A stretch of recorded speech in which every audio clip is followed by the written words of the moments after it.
Brain farts, I mean. Deep thoughts from Lucifer. Many question recently what happens when you die.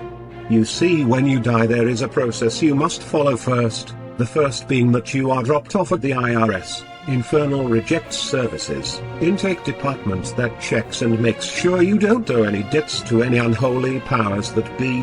Then you're sent to Lamashtu's Child Welfare Department to make sure you don't owe child support. Then you're sent to the Dodge, Demonic Overlords of Judgment, which is a group of infernal demons that think their shit don't stink, and they search for past life warrant check to make sure you're not some escape convict from hell.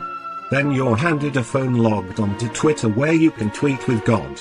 You tweet him all the complaints you have while you go over an abridged version of your life that no one really needs to see because, well, he knows your life cause he's the main script editor, but you do it anyways for your benefit in case you try to argue a point that isn't clear, and he can call you on your shit right then and there.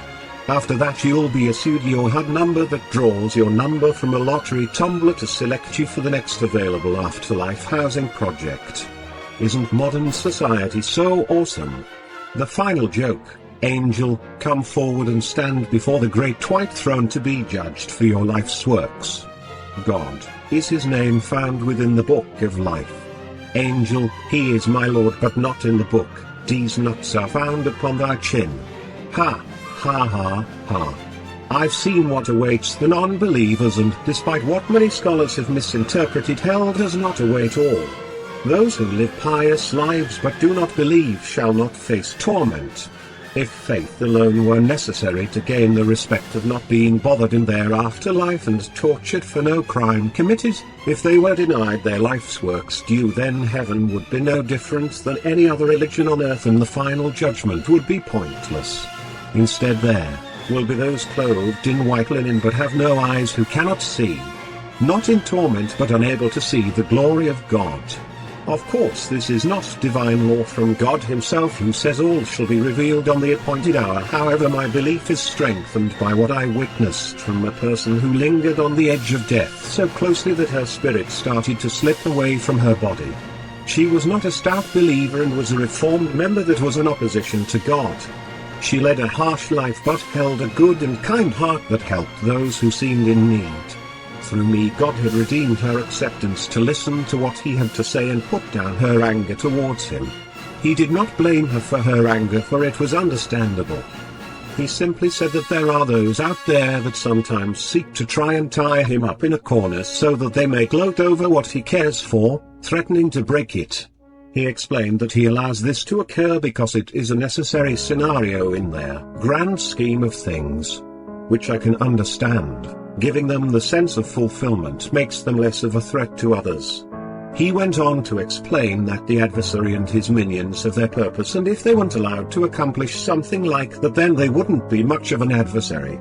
He told this woman that though there are times when he is called upon and needed, there are times he cannot act, for there are adversaries who threaten the life and safety of others, barring him from interfering, and that this is just one of many factors that sometimes forces his hand, by the suffering of the many, to not be able to act as much as people need him to sometimes. He told her that he was not asking for her faith but only the chance to prove himself and win her faith, an open mind basically. To prove he was who he said he was. Through me he said he was going to show her a miracle.